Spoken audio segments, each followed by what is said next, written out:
ถือเขียวมันโอ้หมักใหญ่มันบังอาจขนาดมาคั้นใกล้ๆวันนอนบ้าเห็นในพันกระปูเป็นอีกอย่างยิงเลยต้นเรียบร้อยแล้วนี่บาดจีได้ง่ายเลยเสื้อผ้าอีกขนาดเนี่ยนี่เนาะ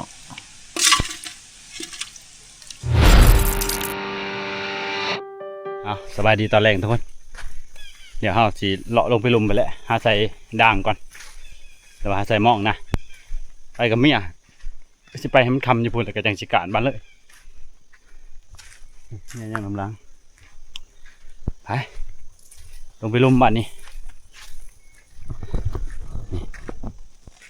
ว่างตัวนี้กะ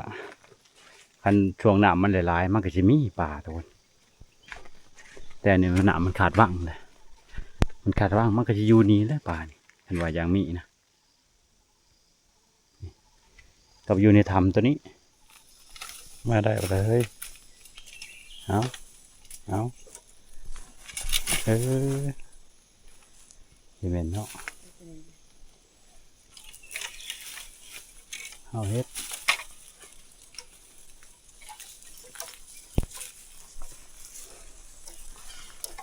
อย่าเฮงที่ลงจะได้เด้เบิ่งคอยลงเลยเอา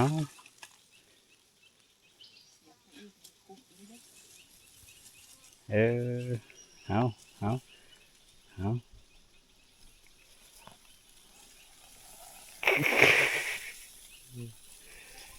ไปใส่ว่างตัวนี้กะเบิ่งก่อน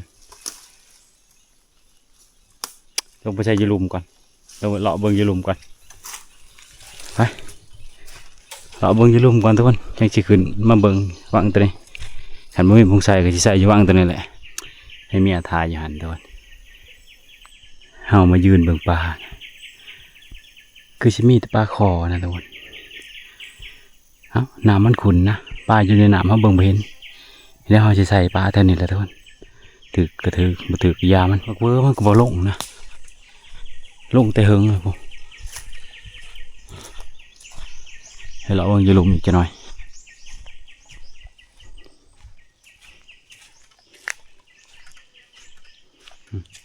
ขนาดคนบ่ค่อยเลาะคอยอย่างแต่นั้นยังบ่ลงนะมีแต่ไก่นะลงเคลียอยู่นี่กับลงแต่หึงห้อยเกลือเข้าไปวางซองเสมอหิงยางปลาเขาไปใส่หม้องว่างตัวนี้แล้วคนแล้วก็เมื่อนะที่ไรเฮ้ยใส่เลยปะเนาะเมียว่าใครกลัวไปอยู่โคกว่าฉันไปฉันทุกคนเอาชิลงใส่ก่อนนะเอาใส่หม้องแหลมที่เรียบร้อยกะเมื่อบอลเท่านั้นทุกคนบ้านนี้นี่ยูนี่ก็ใส่ร่างนึงนี่ลูกปลาคอตับตัวแต่มันใหญ่เนี่ยเลยเอาไปโดดเฮ้ยโอ้ยไปยานดูไปยานเหมือนตัวเดี๋ยวนี่เนาะให้เบิ่งน้ำคอนแต่คิดว่าเวอร์จะลงมาเล่นบ่มีนะบ่ลงโอ้มันไปลงห้องมนุษย์พุ่นเขายันอยู่แถวทาวัดแถวหยอดมันเขายันแตกที่เท่านะยังเลยบอลนี้บอลเข้าไปตื่นไปอยู่กับมองคอยอยู่อ่ะคอยจะจิ๋วเลยปีกก็เลยเนาะจะเป็นเนาะก็เพียนขาอ่อนอย่างมันอ่อนบันไดเอาจิตไปเลาะเบิงห้องมนุษย์นะเห็นมันลงมาเรียนดีดีเลยยันว่ามันลงมาคำก็มีด้วยมันบนแน่นอนนะทุกคนให้เมียถ่ายอยู่บอนนั่นแหละสมือสลาวแหละกันยางมากนะมองนี่บ่คือนะทุกคนถ้ามันมีปลาเนี่ยเขาใส่นะหูนะมันคือกระกักอันนี้ว่ามีขอกนะมันเห็นแล้วมันแล่นกลับคืนสุดท้ายมันจะลงมากินน้ำนะ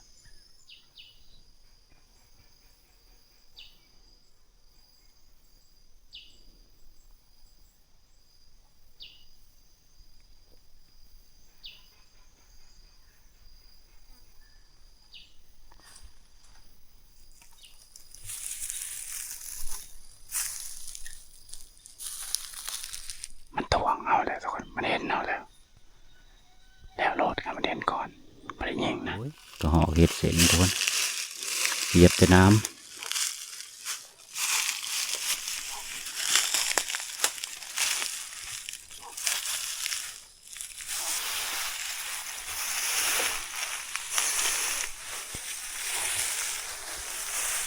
ถือว่ามันลงไปได้เฮิงทุกคนประมาณวางเมื่อวานนี่นะนี่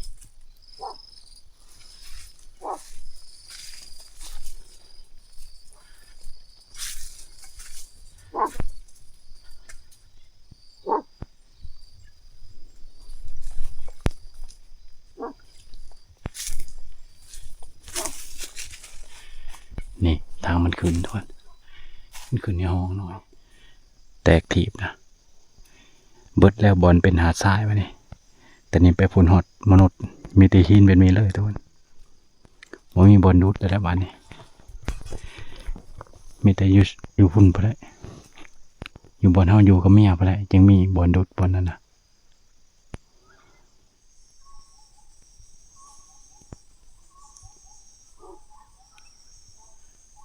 ไปหล่อเมื่อทุกคนยันเมียมาอยู่คนเดียวนะคำเลยเบิ่งบ่เห็นแล้วมันมืดเลยนะทุกคนโอ้เขียดหน่อยลายเลยโอ้มีแต่เขียดหน่อยมาบอลเฮาเลยทุกคนแม่อุ่นเขาโอ้จะได้ปลาแห้งแล้วบ่ปลาหน่อยโบราณทุกคน เอาแล้วมันแห้งพริกปลาเดียวแล้วเลยนี่นอนอย่างนี้แล้วทุกคนมานี่แล้วนอนนี่นะเมียเป็นปูนอนทันเอาจะปูชิต้นตัวนี้เฮ้ยนี่มันยังเข่งไปทุกคนมานี่เดี๋ยวเฮาสิให้ไปหาอันนั้นการเขียดกันนะส่วนเมียให้เพิ่นพักผ่อนเพิ่นเมื่อยได้ยางบนมือมันนี่หาเลาะยิงเท่านี้แหละเท่าไก่ๆเท่านี้แหละแถวบอนเท่านี้ยังลงไปแต่ก็ยังขึ้นมานะไปหาเลาะยิงกบนะ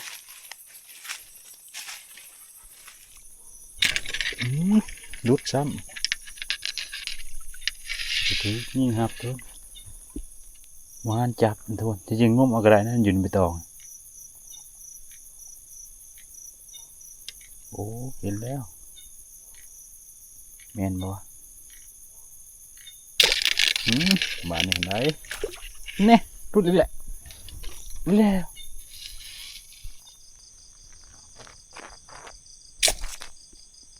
เรียบร้อย1 แต้ม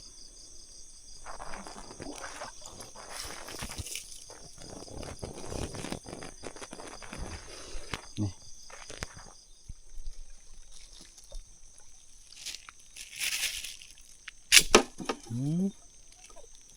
เรียบร้อยถือขาพอดีโอ้ลองกระคบ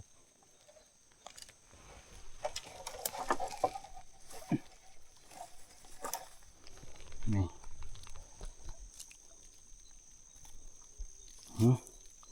เบิ่งกบไปก่อนทุกคนมานี่เดือนขึ้นแล้วทุกคนไปเมื่อนะอันนี้เขาเลาะขึ้นตะกี้เขาเลาะลงอันนี้เลาะขึ้นมานะนี่ดิเขาก็ได้ลายเติบ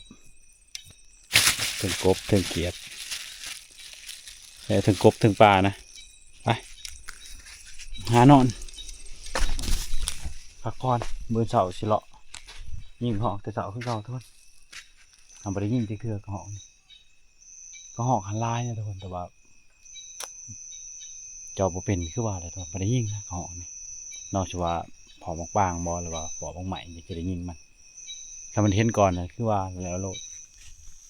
โอ้กบตัวนี้เรียบร้อยเลยนี่มันโกงไปไปจ้ะไปอะไรกบเขาได้กบ3 ตัวทุกคนค้างไว้ก่อน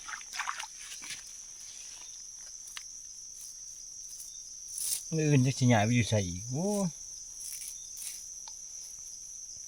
เราเบื่อกันนะทุกคนช่วงนี้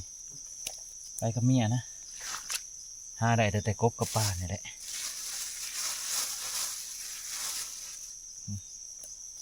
กบ3ตัวกับปลานี่ดิส่วนตัวนี้ก็ตุ้ยเลยนี่2ตัวนี่มันขึ้นเฮียงนะเพราะว่าเขายิงเอาเดี๋ยวทนมันเลยอันนั้นนะนอนแล้วบ่เฮ้ยนอนเลยเอานี่หิงบักใหญ่ที่แต่บ่มีแนวอย่างมาไก่กับว่าแม่นว่ามันสิได้เสมอไปนะทุกคนเอาไปเอามาป่าญี่ปุ่นสิร้ายกว่าอยู่นี่อีกนะใกล้ซื่อๆแต่ว่าบ่มีป่าทางเขาซาเอาก็มีทุกคนสิร้ายกว่านะอยู่นี่แล้วเบิ่งคักแต่บ่มีนะมาทุกคนมานี่ปั่นเขานะอีแหงจะกินยังแหละเพิ่นที่สิเป็นปลาแห้งเลยทุกคนโอ้ยปลาแต่เขาได้บางอย่างเขาผักใส่ขี้มันเลยนะทุกคนปลาหน่อยๆผักใส่ขี้มันเลย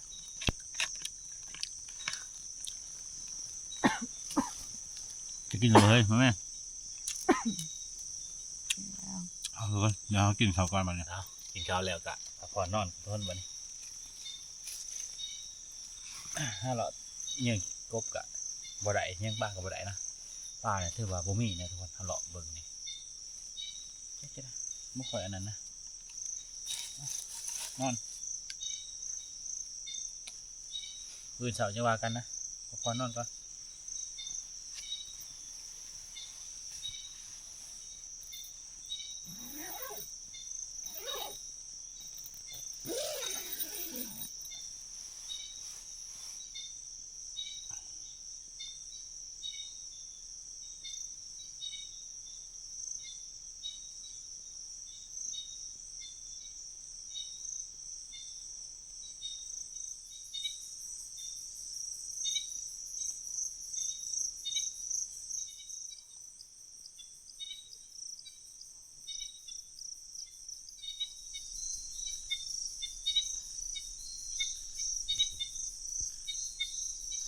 สบายดีตอนเสาร์ตัวหนึ่งตัวเดี๋ยวเราจะออกไปหาลัดเสาก่อน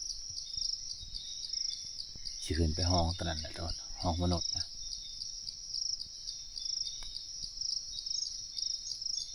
หาลัดนี่ก็ห้องตัวไปตอนนี้ตีห้าเลย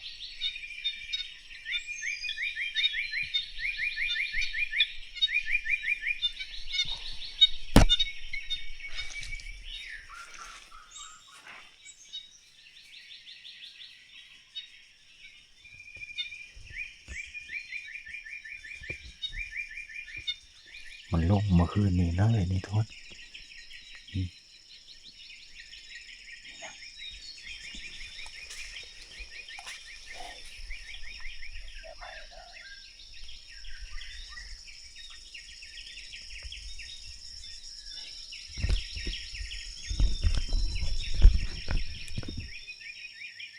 ลงเมื่อคืนนี้ทุกคนเข้าไปได้มากนะที่ประมาณตี 1ทุกคนเพราะว่าเข้าคืนมาเบิ่งอยู่เนี่ยเมื่อคืนเนี่ยประมาณ4 ทุ่มเนี่ยบ่เห็นนะมานี่นะเพราะว่าเขาเลาะเงื่อนกบแท่นี่เมื่อคืนนี้อันนี้เขามาเบิ่งตอนเช้าเนี่ยแต่ก็ถี่ตัวเขาลูกมีเงี้ยเมื่อคืนเห็นได้ยินนิ้วเสียงมันนะที่เราใหม่ๆฮัก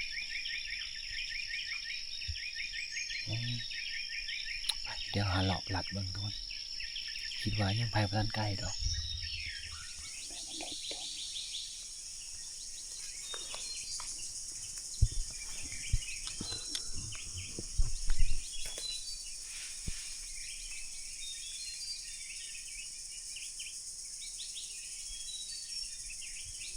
หมูจุนี่ลงมาแต่บวมนะทุกคนลงมาแต่พูเลยนี่หมูตัวเดียวทุกคนไม่ไล่ตัวนะหมูตัวเดียว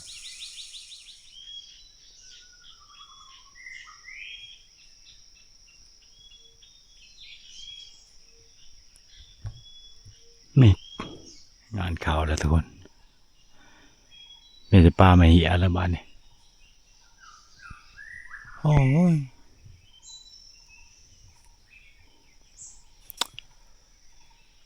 ไปนี่แหละตีทางเลาะหามักปางนะถ้าว่าสิเลาะยิงกระหองบ่ได้ยิงดอก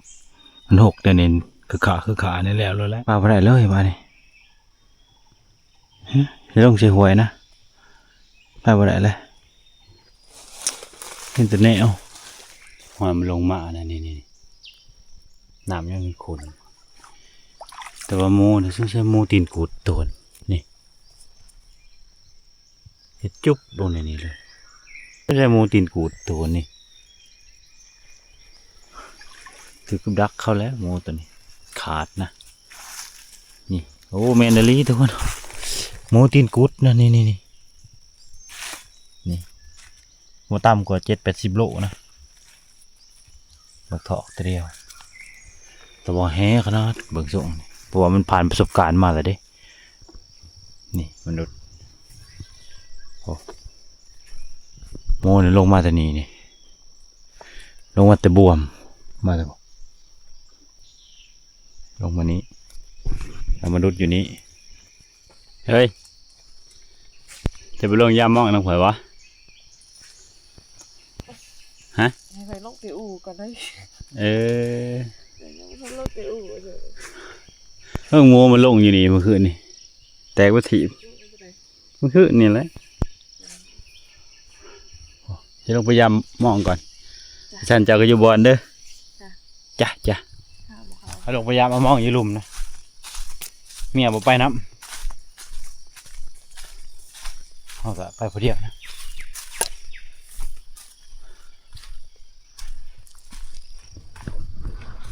นี่อยู่นี่ก็เอากลาง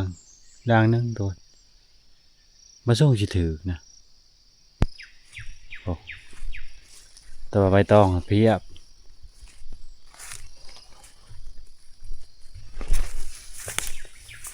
โอ้เห็นถืออยู่ตัวนึงทุกคน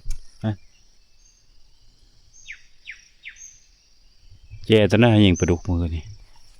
ตุยแล้วไปยักถือปลาคอทุกคนมันตื่นเฮานะมันถือหม้อของมันนี่เขาก็เลยขุบเอานี่ถือเขียวมัน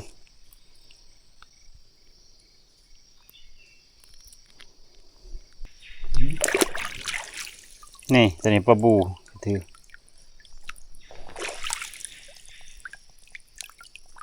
บาดมันสิมานกันแนวนี้เด้อทุกคนระยะนะยางที่ตื่นเฮาว้าไปผ่านหมองถ้ามันบ่อาปากก็บ่ถึกนะเนี่ยมันอาปากมันถึกเขียวมันไปพยายามมามองเฮาทุกคนบ่ส่งสิถึกนะมิดตามที่เรียวเบิ่งนี่บ่ส่งโอ้ใส่พริกขี้ขันอันนั้นช้างนะมองใหญ่ก็ใส่อยู่นี่ก็มิดนี่แล้วจ่อยบ่ถึกนะมีแต่ปลาคอแต่มันบ่ถือแล้วจ้อยเสียงนกว่าโอ้ยชำสีช้าง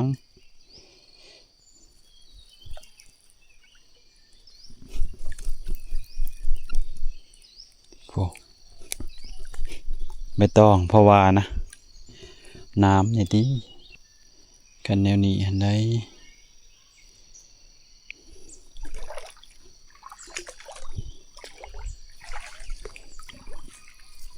มองยาวซ้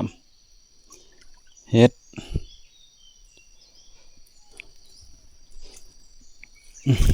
ทำสิเอาน้ำ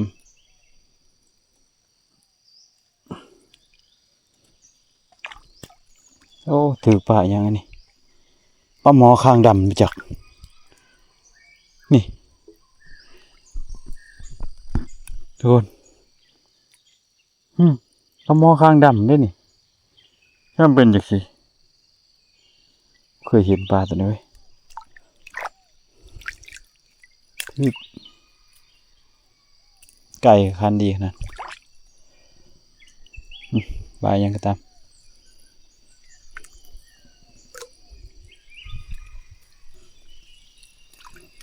นี่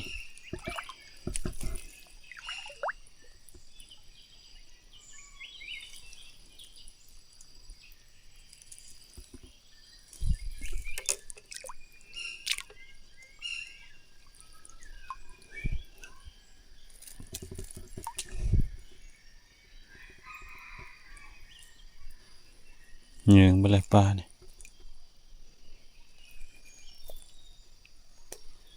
เอายามได้ด่างหนึ่งตัวปลาไปนี้ก่อนจะไปต่อไข่ก่อนมันคัน2 ตัวอยู่นี่ตัวหนึ่งอันนี้ตัวหนึ่งเบิ้ง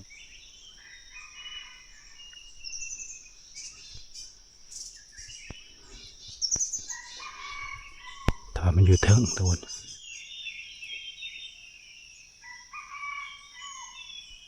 ไก่ขวานะมันบอกว่ามันออกบดเก่ามันบอกมานะ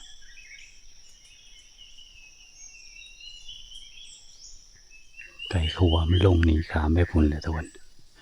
พอทันมันนะขามไปนู่นมันนะเหลือแต่ไก่ปลาจะต่อไก่ปลา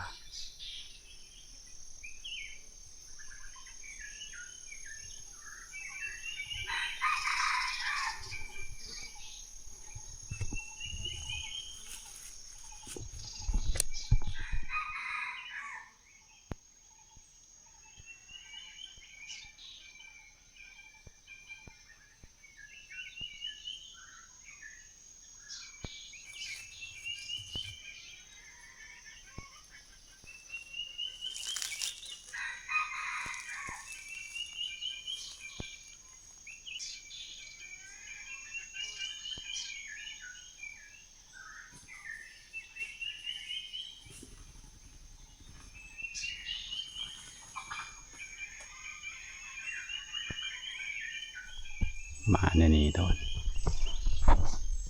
มาแบบว่ามีเสียงเอาโมโหสามวันมามันไปกระทบเสียงลมหนึ่งเขามานี่เขาบริยินเสียงมันนี่มันมาในนี้ขนาดว่าเขาเพื่อเอาไว้ต่อยคนมันจะไปตั้งอยู่บนกับมันไกลมาแล้วเพราะว่ามันอยู่ในนี้นะตัวหนึ่งวิ่งแบบบนตัวหนึ่งพวกเขานี่ลูกเป่าก็ห้องดีตัวเบิ้งจะขึ้นไปเบิ้งมึงให้ไม่จักไก่คันดี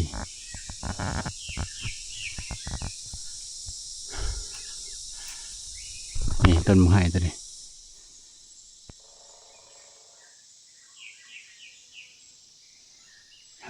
เคยจูดปลาเป็นวิธีน้องเผามันงอยอยู่นี่ดอกสันบ่จะยิงก่อนนี่มันตัวเอาไว้มานะมึงให้มีอยู่ทุกคนแต่ว่ามันเบิดเลยนะนี่ไผ่หลวกมันโอ้ยมันผู้ใดมันจะควงจูดปลาเนี่ยเนาะบอกมันเขาได้สัตว์ป่าแปลนประทีพวกทางอันนี้มันหล่นบดเลยเด้มีย้างมาเขาต่อเห็นห้อยคนเที่ยวขึ้นมาเบิ่งอยู่เด้แต่พ่อหนกเป่ามันห่องอยู่นี่นะชับปืนใส่กับแตกซ้ำนี่ก่อนเขาประทันจูดนี่แป้นประทีพเท่านี้โอ้จากไฟโอ้ที่ชิมีแต่ไก่นะทุกคนเขามากินบักเวอร์นี่แต่เห็นแค่กันทางมันบอกขึ้นไปหันนะโอ้ไปลงมานี่ขึ้นมาออกสูงเติบสัมพ่อไก่ขัวมันเวียนแทนมาบางยาเนี่ยทุกคน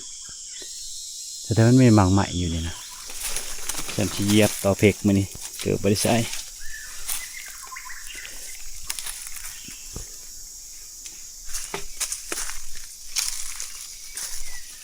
เบิ่งบักแฮนทุกคนมีแต่หนูวายนำมากินบักแฮนนี่ตัวไผ่ใหม่เบิดโอ้นี่แต่ก็พวกฮอนมักได้ทุกคนบักแฮนนี่เป็นบัถีบเท่านี้ของทุกคนของนะเดี๋ยวไปจอมยิงก่อนฝรั่ง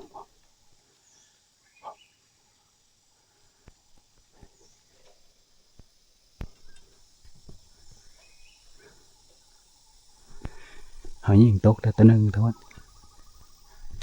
ว่าจะไปจอบยิงมันทุกคนก็นึกมันไต่มานะไต่มานี่แล้วก็ลงมาในนี่ทุกคนบอลนี่นะมันทับบอลนี้เลยตกเลยไปลงไปเก็บอ้อมไป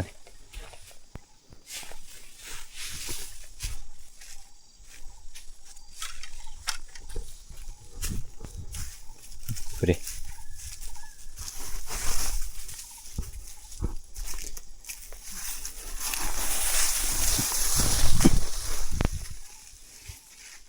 เรียบร้อยทุกคนนี่โอ้หมดไงมันมาแล้วทุกคนไปพอได้แกงกับห่อกินนี่แหละมองกับทะละกูนะอย่าง2 ด่าง 3 ด่างมันจะเวียนยิงไก่กับอันนี้แหละเวียนไปเวียนมาอยู่นี่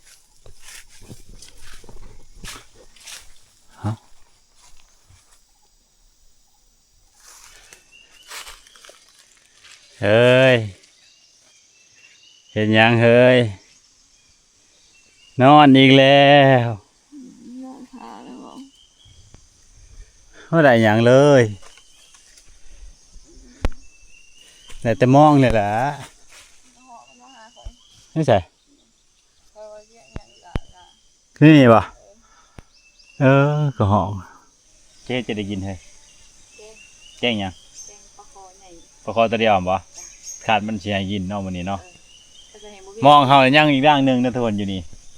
ที่ขาดลงไปกูเอาเด้ใบตองแห้งลายทำอยู่นี่โอ้กับเผากระหอกท้ายได้อจ้ะไปเชื่อมไปกูเอาหม้อไปใกล้ครัวมาเช้านี่4-5 ตัวกูมันไม่กินบางไห้นะมันมายิ่งนี่แหละโอ้โหแต่เบิ่งขึ้นได้หน่อยขึ้นใหญ่เติบเนาะโอ้เริ่มถึมเลยนี่ปุ๊บจะได้ไปถือหม้อขาดจะได้ยินเนาะ แต่ฉันจะให้บ่มีแนวกินแล้ว มันกระหอกคันนี้ โอ้ไปสิแกงข้าวหอกอีพอดีบ่ายโมงอย่าได้กินเด้อ โอ้นี่มันไปพายเหือได้ไหมนี่ทางมันนะ โอ้หนู หนูเนี่ย ก็บ่จักหนู ย่อบนรถ อืม ไม่ได้จงไว้พาย โอ้มีแต่ตอนแบบมีใหญ่แล้วเนาะตอนตอนขลุเลย แกงปลาคอเป้าอุ้ยนี่เอาลุยนี่ทำพี่น้องมากินข้าวนำกัน ตอนใหญ่ไปแต่เสียพะนะ เสพ มาทุกคนมากินข้าวนํกัน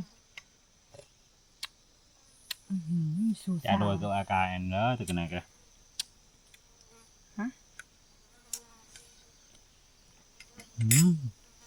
เอ็มเนาะเอ็ม ข้าวบ่แซ่บเบิ่งสิบ่ให้กินเบิ่ง เพราะมันเป็นว่าอันนี้เอ็มเนี่ยก็คือเอ็มเนี่ยก็คือน้องเอ็มน้อง ที่ว่าเอาหยังช่วยแอบน้องสิไปเกี่ยวกันหยังกับน้อง อ๋อเดี๋ยวขึ้นมางูอ๋อ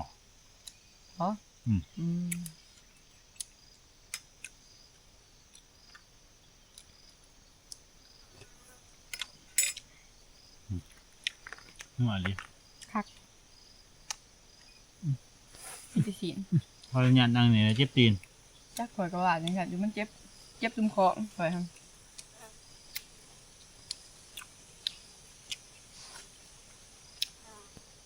แนวกินเบิดบูดกระคัดกดมือหนึ่งที่จะมาอุ่นมันก็บ่บูด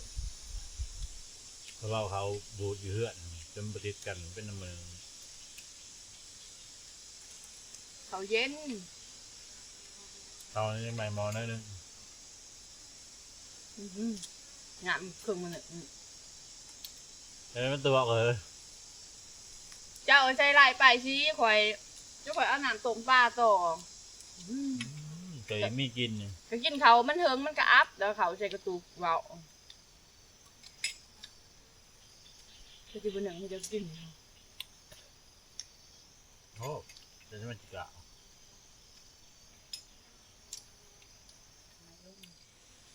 มันจะไหนตุก ที่เป็นหมูโดดมาขึ้นนี่ขาคอยหลับเนี่ยหลับปากผักไปผีเยอะอ่ะแล้วมันดูแต่ผีไง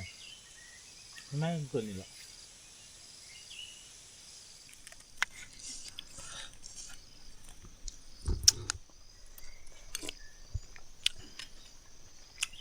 จุดยอดเลย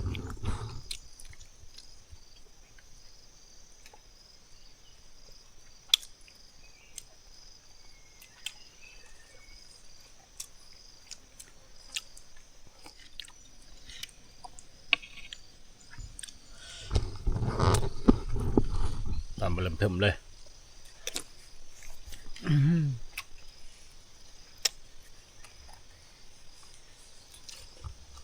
ว่าแล้วเพิ่นปลาอย่างมาปลาดำๆนะ ไม่เคยเห็นยังไง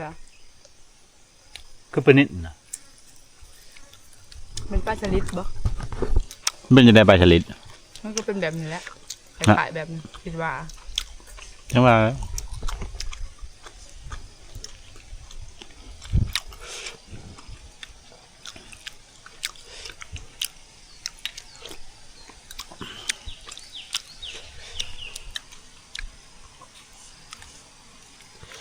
ที่ว่าชิมานไก่แรงมากไม่ได้ยินเสียงจนไก่โอ้ เป็นอะไรบอกจะเงียบหูหนวกก็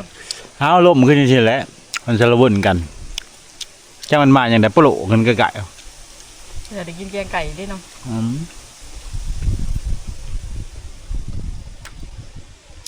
ลมเย็นค่ะ เทวดาเปิดพัดลมใหญ่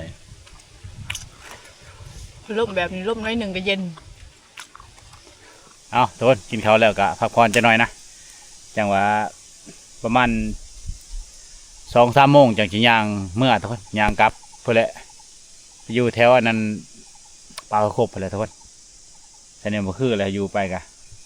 มาส่งนะเพราะว่าจุดประสงค์ของเขามากก็คือไปหาปลาทุกคนมาได้วางกันอย่างแนวอื่นนะถ้าว่าสิไปหาลาสัญใหญ่กับมันกะบ่คือนะมันไปได้แต่น้อยเดียวนะทุกคนมันไม่ได้เต็มที่นะอันนี้เราต้องกะใส่บะถ้าไปนี่ถ้าคำเราต้องมานะทุกคนปลาเนี่ยอยู่เพียวอันนั้นกะมันก็อันนั้นนะเล่เป็นผู้ว่าปลาอยู่นี่นะเราก็ย่างกบให้มันอันนั้นนะให้มันแห้งๆจะน้อยนะไข่ขันทุกคน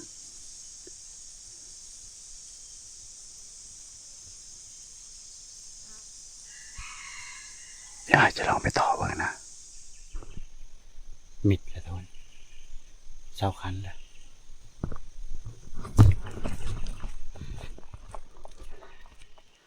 ขันมันนี่นะมันจะลงมากินน้ำทุกคน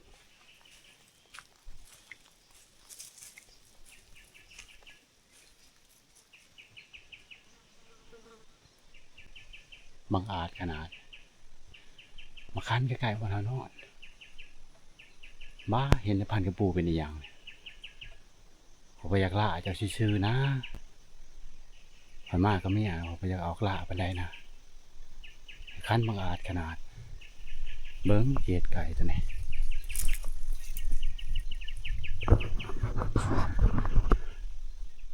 มันเข้ามาเก็บกินมังให้ทุกคนนี่มังให้มันล้นเดิน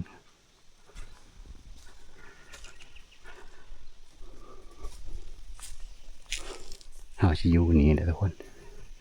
แล้วจะลองใส่เสียงต่อนานนะเพราะว่าไก่แต่มันขันอยู่พุทธ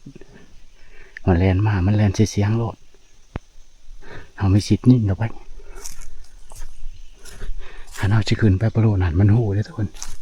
พวกนี้มันหูดีนะ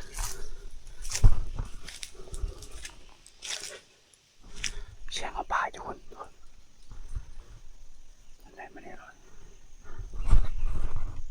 โอเคทุกคนเอาเบิ่งมันมาไม่ได้ยินเสียงนะยิงเลยทุกคน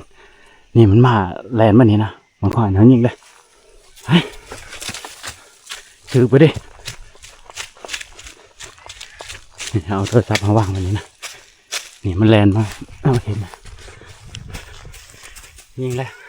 เราเห็นคนผูกถีบนะ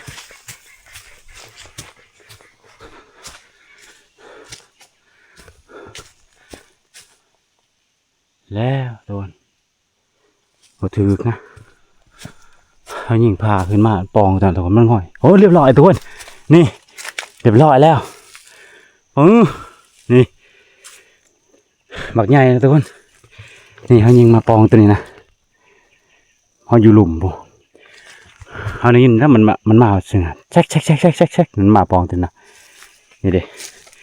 นี่เป็นมาปองตัวนี้มันซึ่งอยู่บนนี้เลยทุกคนนี่บนนี้แหละมันซึ่ง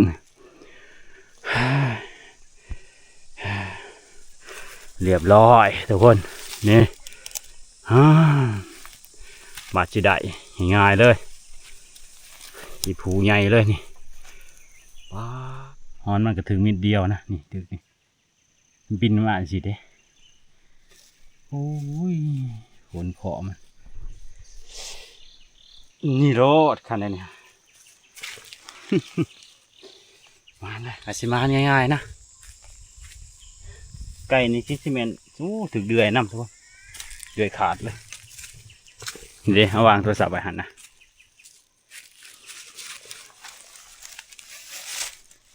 นี่ถึงเดือยขาดเลยนี่เดือยมันทุกคนบ่ทันโค้งนะบ่ใหญ่ขึ้นเอาได้ว่าหันนี่ไก่กำลังปีปลายนะตัวนี้กำลังสีนะว่านะทุกคนอย่ามาเห็ดกับระบบตัวนี้นะนอนอยู่ดีๆมาคันกวนหูขนาดนอนบ่หลับมาต่อเอาว่าน่าเชื่อว่าสิได้นะทุกคนถ้าเขาไม่ได้คิดนะว่ามันสิได้นะได้เสยแต่ว่านี่แหละถ้ามันสิมาทุกคนไม่ได้ยากนะไปเมื่อเอาโซ่เมียก่อนเมื่อเอาเมียก่อน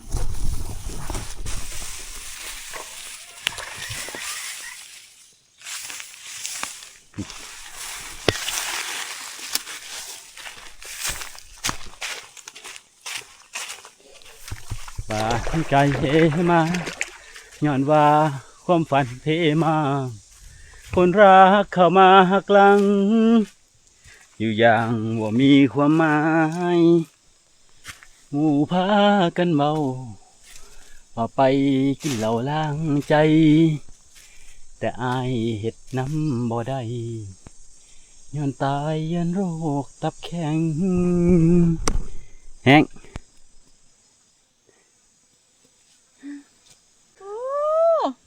เสื้อผ้าขนาดโอ้ ตื่นขึ้นมานี่โชว์แล้วได้นี่ เสื้อขึ้นว่าก็ได้ปาดที่เรา ฮ่าฮ่าฮ่าฮ่าฮ่า จะเป็นยังไงได้ใส่ ห่วยชีวิตบ่ยิงบ่อยากยิงจะชื่อขาดรอทอนขนได้เดี๋ยวนี้ฮะเอาไว้นี่แหละโอ้ใบมันสีได้ทุกคนเอ้ยนอนอยู่นี่นะนี่ขันแก๊กเฉกๆในเพิ่นขันบอลนี่นะเขาก็เลยไปพุ่นไปต่ออยู่พุ่นจะลวกแล้วบ่ฮะ จ้ะ จะได้กิน แกงเอาเครื่องในมันเถอะแหละ แกงแต่เฮืองในมา จ้ะ เออ แล้วก็ทิ้งไว้ โอ้อาหารดีเนาะมื้อนี้ทั้งแกงบ่คอแล้วก็สิแกงไก่อีก เออ ก็ฮอกเอาดิ ก็ห่อกะอันนั้นย่างไว้ตากไว้ เอา ไปแจะมาย่างไฟ ว่าแต่ได้นะเจ้าปรับเลยเนาะ ย่างอยู่แต่อย่างเดียวหั่นแหละ อย่างแต่บ่ได้ เออ จะมักเนาะครัวไก่มันโลกง่ายเนาะ เออข่อยมักมันลกง่าย เออ ถ้าอย่างอื่นเขาก็ควบบ่เป็นคือกัน มื้อแรกนี่ขนาดนั้นเขาจะไปจัดให้เจ้าอีกจัก2-3โตว ได้เลยจ้ะข่อยมักแบบนั้นแหละ โอ้ ไฟกับหมอดนี่ ไก่ตัวนี้บ่ทันใหญ่เท่าไหร่ไก่ปีปลาย นี่บ่ปีไป ไก่ปีกายนี่ มันเป็นใหญ่ซ้ำนี่แหละ เพราะเขาได้มันหันใหญ่กว่านี้ เออใหญ่กว่านี้ เดือยมันจนโค้งแกงไก่ทุกคนทุกแหละนี่แกงแต่เครื่องในมันได้เพิ่นว่ะนี่เบิ้งสิชิมเบิ้งนี่เอาคลิปตัวนี้อาจจะกินข้าว2-3 เทื่อทุกคน เพราะว่าเอาไปทางใดนะกินแต่ข้าว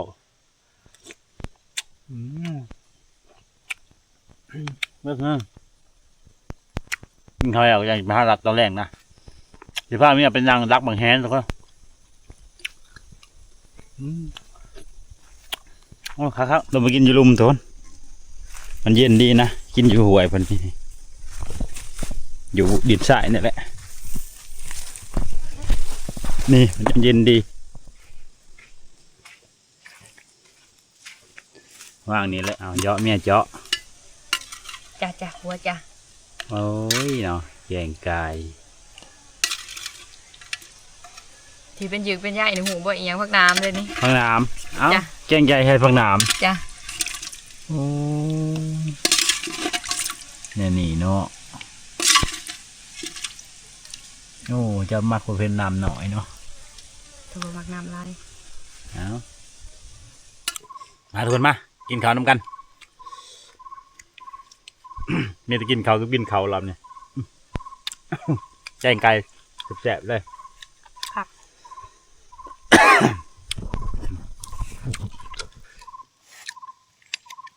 โอ้ตัวนี้อันนั้นขออืม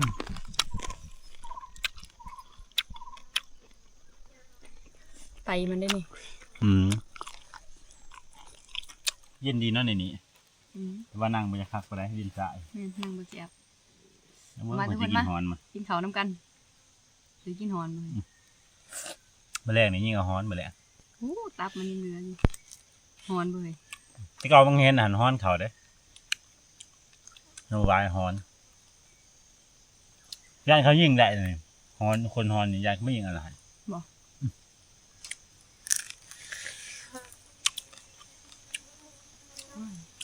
แรงเดือนขึ้นประมาณทุ่ม2 ทุ่มมาตะเวนอยู่หรอก โดนไม่กินหนา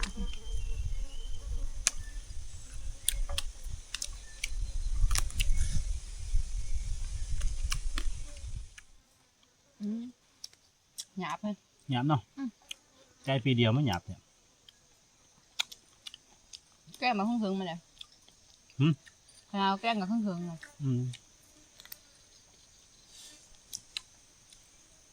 ใช่คืนนี้มันเป็นปลาใหม่กระสะไม่ค่อยอยู่พูดมันไปอยู่หลุมบ่มันได้ขานขนาดเถอะ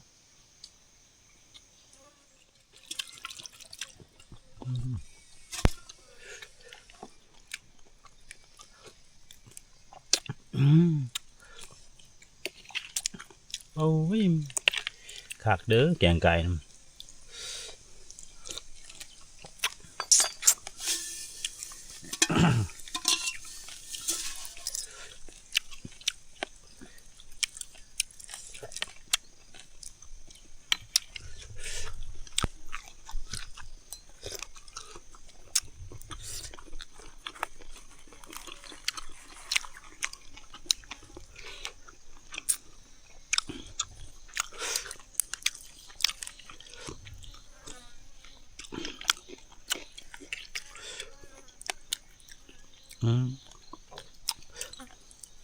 นี่ลูกหวานโคโลอยู่นี่